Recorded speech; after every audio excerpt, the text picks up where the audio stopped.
Ya a todos los asistentes. Doctor Antonio, buenas noches. Primero que todo, agradecer a la Universidad Laica Eloy Alfaro de Manabí por el espacio académico que hoy estamos aquí suscitando. Así también agradecer al Centro de Investigación Educativa de Ecuador. Importante este espacio para compartir los conocimientos, para tratar de difundir las investigaciones académicas que se realizan en las diferentes universidades de Ecuador, de Colombia, de México, bueno, de Latinoamérica en general. Es importante mencionar que la ponencia que se va a realizar el día de hoy obedece al resultado de un doctorado que estoy cursando en la universidad respecto en temas de derecho. Voy a compartir la pantalla. No sé si de pronto me confirman si se está viendo. Doctor Antonio, ¿me confirma, por favor? Adelante. Okay.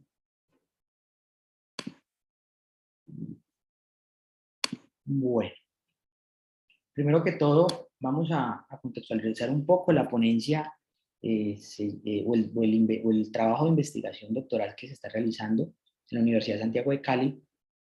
Son los sistemas electorales de Colombia, Argentina y México, una aproximación hacia la democracia en América Latina desde 1910 hasta 1917. Bueno, quiero también agradecer, antes de comenzar esta ponencia, al doctor James Coral, quien es el tutor de esta investigación y que actualmente se encuentra ahí en estrados para verificar este avance doctoral. Bueno, digamos que la ponencia se va a realizar de una manera descriptiva, analizando los modelos de pensamiento para lograr el desarrollo de una sociedad, teniendo en cuenta el otorgamiento de derechos y restricciones electorales a los ciudadanos que en su momento se suscitaban tanto en 1910 como en 1917. De esa forma, podemos entender que existía una ideología hacia un Estado democrático. Comenzaba un poco la democracia a tener unos pinos importantes en América Latina, en esos países. También debemos precisar que para esa época el significado de democracia es diferente al significado que hoy tenemos en este siglo. Ahora bien, vamos a utilizar la disciplina de la historia constitucional como una herramienta metodológica para examinar algunos aspectos normativos, doctrinales, políticos, institucionales, que por supuesto busca reconstruir los acuerdos de carácter constitucional que en su momento conllevaron al planteamiento de algunos interrogantes básicos que nos vamos a plantear durante la ponencia. De esta manera, la ponencia la vamos a desarrollar en estos aspectos. Aquí está la tabla de contenido y vamos a comenzar con la breve introducción que les acabé de hacer, analizando algunos aspectos de epistemología respecto al significado de Estado, Constitución, democracia. Vamos a analizar un poco el origen del sufragio, algo de historia constitucional, qué nos trae la historia constitucional como disciplina multicultural, y vamos a verificar el desarrollo de la investigación y por último realizaremos las respectivas conclusiones del caso. Ahora bien, cuando hablamos de epistemología tenemos que analizar el conocimiento, digamos que de dónde salen esos conceptos importantes de Estado, Constitución y democracia. Y aquí tenemos por lo menos el caso de Thomas Hobbes, donde habla sobre Estado, Constitución y democracia. Respecto al Estado, establece que hay unos grupos de individuos libres e iguales que buscan sus propios intereses y que generan guerra con otros. Digamos que ahí estamos hablando de una diferencia fuerte de pensamientos y libertades. Ahora bien, cuando hablamos de un contrato social, hablamos de una constitución para Thomas Hobbes, que el resultado es un pacto real que todos los individuos hacen en uno solo y que este pacto genera una sociedad para poderla mantener. Frente a la democracia, él establecía que no existía la democracia, teniendo en cuenta la concentración del poder, estaba en el gobierno y había un régimen absolutista. Ahora bien, cuando hablamos de John Locke, hablamos finalmente que el Estado como tal se concibe a los hombres libres, iguales, independientes, con un derecho natural respecto de la vida, la libertad y la propiedad. Por otro lado, respecto al tema de constitución, hablamos que es un contrato natural consentido por el hombre pero ya no hablamos de un contrato social, que es importante diferenciar entre la teoría anteriormente mencionada, donde finalmente se acepta un sometimiento frente al ser elegido por ella y con el ánimo de preservar los derechos y libertades de todos y cada uno, teniendo una división de poderes. Es decir, que aquí ya vamos un poco avanzando con el tema de la división de poderes que se suscitan en algunos países en América Latina, bueno, o en el mundo. Por último, él hablaba que la democracia ejercía y radicaba en el poder político, y finalmente ese poder político estaba en la sociedad, y el núcleo esencial era la sociedad. Por otro lado, Rousseau nos establece que el Estado es un equilibrio de compensación entre el amor y la piedad para preservarse. Digamos que es algo muy ideológico, pero es importante tenerlo en cuenta para esbozar un poco el tema de libertades individuales dentro de un Estado social de derecho. Lo podemos manejar de esa manera. Ahora bien, cuando hablamos de constitución, hablamos de que el contrato social es legítimo para poder acceder a la libertad civil y convertirse en un ciudadano. Entonces ya aquí hablamos de un significado de ciudadano. ¿Y qué es un ciudadano? Ahorita vamos más adelante a establecer cuáles son las calidades y condiciones que se deben de generar de 1910 a 1917 para ser ciudadano. Asimismo, también hablaba de la familia, que es el primer ejemplo de la sociedad política. Ahí ya vamos un poco más frente a la ideología idealista de Rousseau, frente al amor y la preservación de la piedad. Ahora bien, frente a la democracia, la participación de todos en la ciudadanía era de legislación, es decir, que ellos participaban de la legislación, le importaba a la sociedad o a la ciudadanía qué iba a pasar y cómo se iban a delimitar los derechos. Algunos ponentes acá han hablado de limitación de derechos, han hablado de constitución, y son temas muy importantes para tener en cuenta respecto al Congreso que hoy estamos suscitando. Y como condición de libertad hablaba de persona, una condición personal y colectiva, es decir, que ya se hablaba de derechos de individuos y no solamente de uno solo, como lo hablaba en su momento John Locke. Ahora bien, ¿Hegel qué dice? Pues el Estado finalmente es un organismo político y social de una comunidad que genera derechos y deberes jurídicos, tanto jurídicos como morales. Ahorita el ponente anterior hablaba sobre los deberes y los deberes que tiene finalmente un ciudadano y cómo se establecen esos deberes. Es por ello que es importante tener en cuenta respecto a eso las costumbres de los individuos. Ahí ya hablamos de un tema totalmente diferente respecto al Estado como tal. Cuando ya hablamos de una constitución, las leyes están extraídas desde la ética y desde las costumbres de un espíritu del hombre. Es decir, que esto ya va un poco reflejado en temas de religión. Y también se defiende el actor del respeto al otro, respecto pues de una sociedad. Y es supremamente interesante analizar esa serie de circunstancias de modo, tiempo y lugar que conllevaron a ese concepto. Por último, digamos que frente a la democracia se destacaba el sistema representativo. Como lo podemos observar, él concebía que el Estado finalmente genera deberes y derechos, tanto jurídicos como morales. Por ende, no podíamos pensar que finalmente la democracia para él no existía. De hecho, existía, era representativa y hablaba de un defensor de la igualdad absoluta y la identidad de sus derechos. Entonces, ya hablamos de defender unos derechos, pero la pregunta es, ¿qué libertades y qué derechos el Estado nos restringe? Para allá vamos. Vamos a hablar un poco también sobre el origen del sufragio, porque pues, finalmente estamos contemplando los sistemas electorales de Colombia, México y Argentina. Para hacer un poco corto respecto a los orígenes del sufragio en Colombia, perdón, en el mundo, comenzamos que el sufragio comenzó en Inglaterra en 1943, como en Polonia se desarrolló en Francia en 1789, fue a pernoctar España en 1812 y ya por último en 1814 se permea, digamos que una democracia censitaria, es decir, una democracia limitada, no una democracia universal. Cuando hablamos de historia constitucional, tenemos que tener en cuenta algunos aspectos supremamente interesantes para analizar qué pasó en su momento y cómo se cuenta. Por ende, ¿qué hay detrás de la historia constitucional? Pues sencillamente hay un análisis normativo, institucional, político, que finalmente el contenido es jurídico de los textos constitucionales. Es decir, eso es lo que se analiza en la historia constitucional. Pues estos pretenden finalmente el desarrollo de una comunidad rodeando aspectos sociopolíticos para medir la efectividad de la norma. Entonces ya hablamos que la historia constitucional establece una efectividad de la norma, pero no se puede obviar el contenido histórico de una nación para limitar los poderes del Estado en el momento de la construcción de una constitución. Entonces digamos que este ejemplo claro es interesante postularlo. ¿Por qué? Porque cuando hablamos de constitucionalismo, de alguna u otra manera tenemos que hablar de constitución, y cuando hablamos de constitucionalismo, hablamos de una limitación del poder por parte del Estado. Entonces ya seguimos hablando de restricción de derechos. Ahora bien, frente al alcance de la historia constitucional, ¿cuál es el alcance de la historia constitucional? La historia constitucional no solo se ocupa de las normas constitucionales, sino de algunos aspectos normativos, prácticos, doctrinarios, jurídico-políticos, que finalmente se hallan o se concentran bajo un concepto doctrinal. Y si hablamos de constitución y si hablamos de constitucionalismo, debemos de tratar de delimitar el Estado, los poderes del Estado. Y debemos señalar también que las normas en ese ámbito reflejan frente a una organización y frente a un funcionamiento. Es decir, que debe preexistir los derechos y libertades fundamentales de cada ciudadano.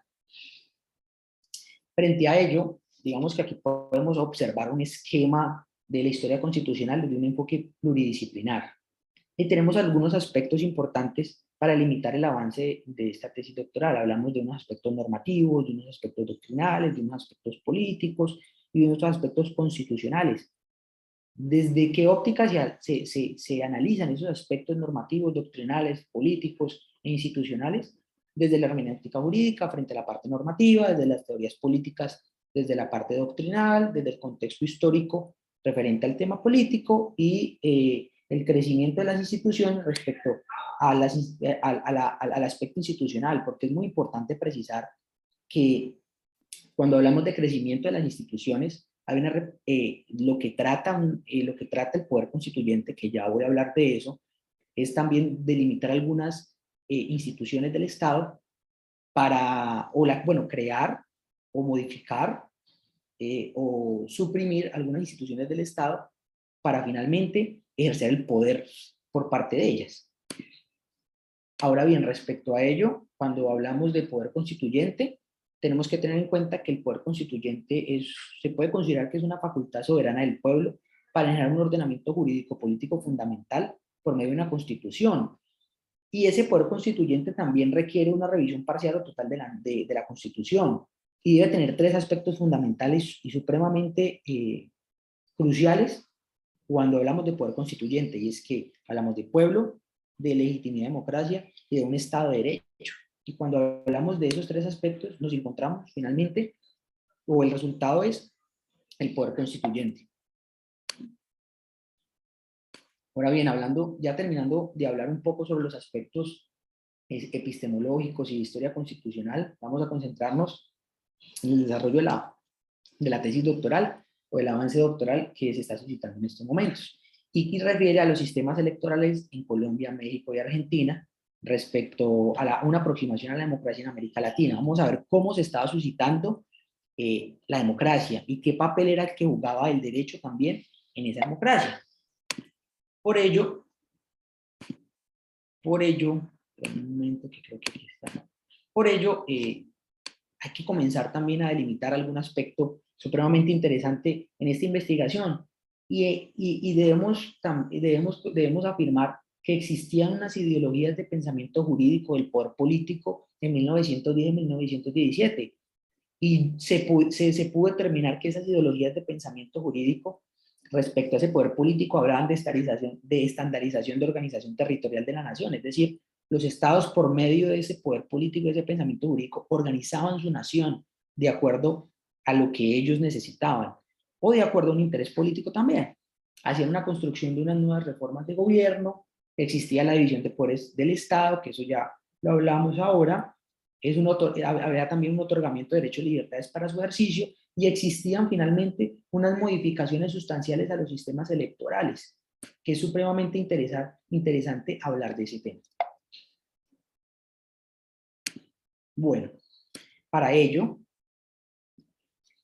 Hay una aproximación teórica dentro del marco metodológico de esta investigación, y es que existe una tensión del movimiento Critical Studies frente al pensamiento jurídico clásico de Duncan Kennedy de la teoría de la voluntad. ¿Qué quiere decir eso?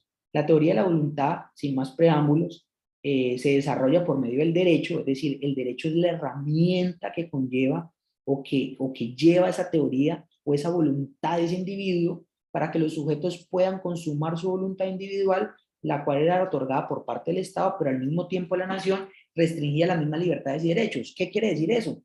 Que en su momento el Estado otorgaba derechos, pero de una u otra manera también los restringía. Hablando del tema de los sistemas electorales. Entonces, digamos que ahí se centra un poco la investigación doctoral o la presente investigación. Ahora bien, yo ahora me adelanto a esta pregunta, y es la siguiente: ¿cuál fue el papel de la democracia y del derecho en los sistemas electorales desde 1910 hasta 1917 en Colombia, Argentina y en México? Es decir, ¿cómo se desarrolló la democracia? ¿Cuál fue la intención del derecho? ¿Hasta qué alcance tuvo la importancia del derecho respecto al resultado final, que era un texto constitucional? De ello, tenemos entonces una línea de tiempo muy interesante. ¿Y por qué se escogió esa línea de tiempo? Porque en esos momentos históricos se hablaba en esos países de las elecciones, del voto, del sufragio. En 1910 en Colombia se aprobó una reforma a la Constitución de 1886, que ahora vamos a hablar un poco de ese tema, que fue por medio del acto legislativo 03 de 1910. Para 1912 hablamos de la ley 8871 de 1902, que es la ley Sáenz Peña, que establece un sistema electoral muy amplio, específico respecto a esa época, y la Constitución Política de Querétaro de 1917. Por ello, debemos comenzar a hablar sobre el acto legislativo 03 de 1910 en Colombia.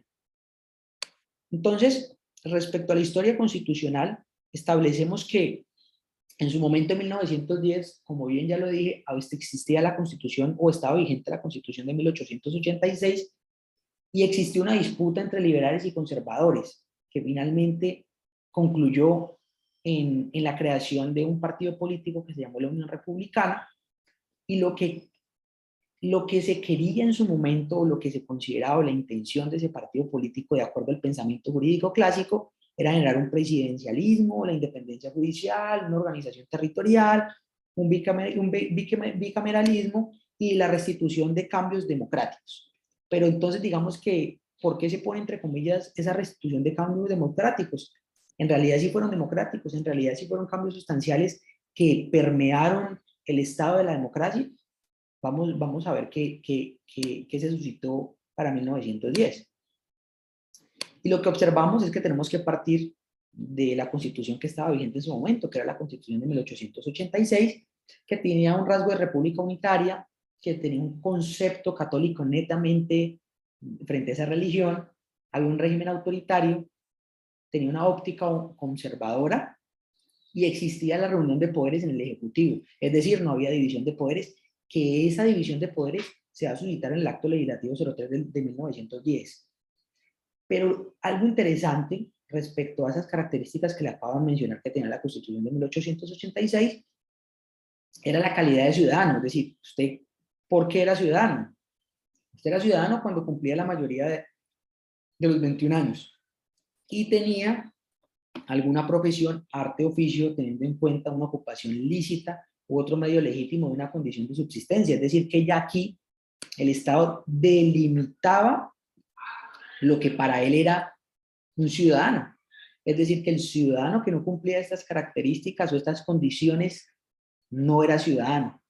Y entonces, si usted no cumplía esas características y ni si no era ciudadano, será que podía ejercer el derecho al voto. Y hablamos respecto a eso. Respecto a eso, hablamos lo siguiente. El sistema electoral se establecía de la siguiente manera en la Constitución de 1886 se hablaba de que la elección del presidente y del vicepresidente se daba por medio de las asambleas electorales. Los consejos municipales y las asambleas electorales por ciudadanos, y los electores y representantes votaban los ciudadanos, pero digamos que para los consejeros municipales y asambleas nacionales electorales votaban los ciudadanos de acuerdo a esa condición que acabamos de hablar, de suscitar.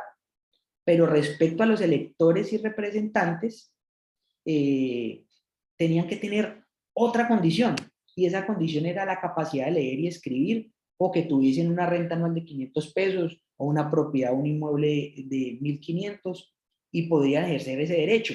Y esas personas que podían ejercer ese derecho tenían la potestad para votar respecto al presidente, al vicepresidente. Entonces, más aún se cerraba el nicho para la oportunidad de tener usted o de poder votar. Entonces, ahí finalmente el Estado, si bien es cierto, de alguna u otra manera, le da un derecho, pero a la misma vez lo restringe frente a unas condiciones especiales.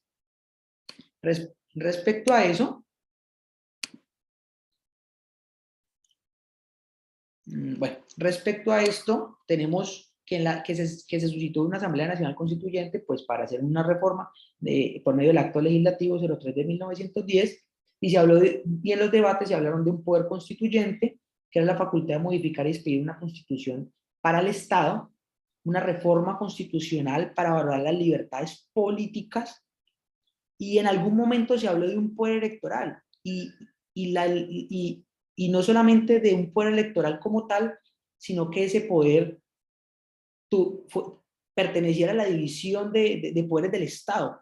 Entonces, esa situación finalmente lo que se establecía es que era un libre ejercicio al voto, de alguna u otra manera, pero finalmente lo seguía restringiendo y finalmente establecía unas condiciones especiales para un grupo determinado de personas que no tenían esas condiciones, por lo tanto también era restrictivo, pero finalmente ese cuarto poder electoral quedaron los debates y nunca se pudo desarrollar.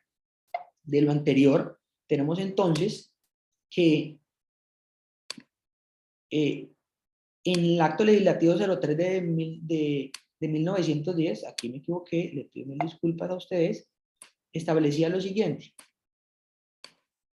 y era que respecto a los senadores, los elegían los consejos electorales, los consejeros municipales y asambleas nacionales electorales, todos los ciudadanos y el presidente y representante. Solamente los escogían los ciudadanos que supieran leer, pero a la renta anual baja, y es decir, que la clase política o la clase alta depende un poco más respecto a estos ciudadanos que tuvieran una renta anual de 300 pesos o que la propiedad de raíz tuviera un valor de 1.000 pesos. Por otro lado, tenemos entonces la intención en la ley 8871 de 1912, la cual tenía tres acápites importantes para rescatar, y es que se quería eliminar el voto cantado respecto a una corrupción electoral que se suscitaba para darse un voto secreto, y la finalidad de la integración de los sectores minoritarios ampliaba la democracia para existir un voto obligatorio, es decir, que se tenía que votar y se le daba esa potestad al ciudadano de votar. Y el propósito finalmente era el ejercicio de la soberanía respecto a un sufragio individual y en la creación de una república. Es decir, que aquí vemos una estructura un poco diferente a la estructura del sistema electoral de Colombia, pero no obstante, sigue existiendo la misma tensión respecto a la limitación de derechos electorales. Y ahorita lo vamos a decantar de esta manera. Y hablamos así. Cuando hablamos la intención del legislador de la ley 8871 de 1917, habla de unos electores. Y los electores finalmente, ¿qué establecía respecto a esos electores? Que los electores debían ser ciudadanos nativos y naturalizados desde los 18 años, cumplidos la edad, siempre que estén inscritos en el padrón electoral. Entonces uno dice, bueno, finalmente, ¿el qué pasaba con el padrón electoral? Y para inscribirse en el padrón electoral, usted no podía tener ninguna de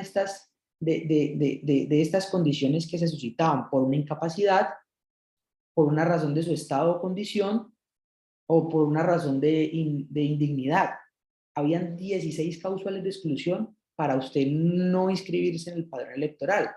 Pero sí existía, sí existía el deber de votar, y a la misma vez también habían unas personas exentos para votar, que eran los electores mayores de 70 años, es decir, ya condicionaban por una edad el derecho al voto, y los jueces auxiliares que laboren en las elecciones pues tampoco no podían votar. Volvemos y hablamos de una limitación de esos derechos y libertades individuales que en su momento se establecieron y que el Estado lo generaba, pero en ningún momento era de un sentido amplio, sino que era netamente restrictivo. Ahora bien, analizando la Constitución de 1917 de México, esta Constitución desarrolla un poco más el tema de que el núcleo esencial del Estado era el pueblo, y es supremamente importante ese concepto, que no lo tiene, no lo tiene ni el acto legislativo 03 de 1910 en Colombia, ni tampoco lo tiene la ley 8871 de 1912, y que la soberanía del Estado frente a la Constitución de 1917 debía recaer en el poder del pueblo. Eso se suscitó por un partido político llamado, se denominó Liberal Constitucionalista, por medio de Venustiano Carranza, y de acuerdo a un contexto bélico. Finalmente, ¿qué establecía esa constitución política? Bueno, división de poderes, delimitación de la previsión social, una garantía de la propiedad, derechos de los trabajadores, atribuciones del poder público, libertades de creencias, derecho al amparo y la soberanía en el pueblo. Situaciones que de alguna u otra forma sí se suscitaron en el acto legislativo de 1910, pero no con esta razón social que establecía que el pueblo era el núcleo esencial del Estado. De lo anterior, partimos del concepto de ciudadano. Entonces, ¿qué se suscitó en la Asamblea Nacional Constituyente de ese entonces? ¿Y qué decían? Pues mire, usted es ciudadano a partir de los 18 años si estuviese casado, y en caso tal de que no estuviese, a partir de los 21 años, se ejercía una condición para ser ciudadano y tener un modo honesto de vivir, y por tener esas condiciones que se establecieron, usted tenía una calidad electoral. Pero no, nuevamente volvemos al tema, es decir, había restricciones de derechos. Es decir, que no era tan amplia la democracia en ese entonces, en la Constitución de 1917. Es importante recordar que estamos analizando un factor de tiempo de 1917, de 1910 a 1917. Ahora bien, ¿qué pasaba con el sistema electoral de la Constitución de 1917? Pues aquí se establecía, referente a los diputados y senadores, los escogían de ciudadanos, las municipalidades, los ayuntamientos, el presidente de los ciudadanos, y los gobernadores, el Senado. El Senado. Respecto a eso, es muy importante delimitar también que existían limitación de derechos al sufragio, porque finalmente no se escogía, el pueblo finalmente no escogía, no escogía todos los representantes que iban a gobernar su territorio. Ahora bien, respecto a la clasificación del sufragio, debemos entender también que para el siglo XX existían unas tensiones, y aparte de las tensiones exigían unas constantes, y como lo hemos visto en el transcurso de la ponencia, ¿cuáles eran las constantes? La representación por estamentos, requisitos de propiedad, pago de impuestos, pero no alfabetización de los ciudadanos, estar por encima de una edad determinada, pago de impuestos pero con alfabetización, ejercicio de alguna profesión, ser un independiente respecto a algunas condiciones que tenía el Estado, y unos requisitos de residencia. Es decir, que era totalmente restrictivo los sistemas electorales, y los tres sistemas, si bien es cierto, de alguna u otra forma, progresivamente y cronológicamente, se fueron ampliando, tenían la constante delimitación de derechos. Para terminar la ponencia, tenemos como conclusiones los siguientes. Y primero debemos tener muy claro que existió una política constante en Colombia, Argentina y México frente al otorgamiento del derecho al sufragio para los ciudadanos, y a la misma vez se impusieron restricciones para ejercicio, limitando el poder de la soberanía del pueblo para elegir sus gobernantes. De hecho, el derecho, como hablábamos, jugó un papel supremamente crucial porque fue restrictivo en la configuración del poder para un grupo de personas determinadas, las cuales se limitaba ese derecho al sufragio con distintas estrategias, tanto jurídicas como políticas. Observamos finalmente que la democracia es una herramienta esencial y un mecanismo sine qua non popular para llegar al poder. Y por último, hablamos de que las clases bajas luchaban poco a poco para obtener un espacio dentro de la política, pero se generaban confrontaciones con las resistencias de quienes ya poseían esos derechos políticos. Entonces lo que observamos es que existe una constante y finalmente, de alguna u otra manera, el sistema del sufragio era un sistema censitario que limitaba derechos fundamentales, pero a la misma vez el Estado los amparaba. Bueno, muchas gracias por la ponencia. Quedo atento a las preguntas.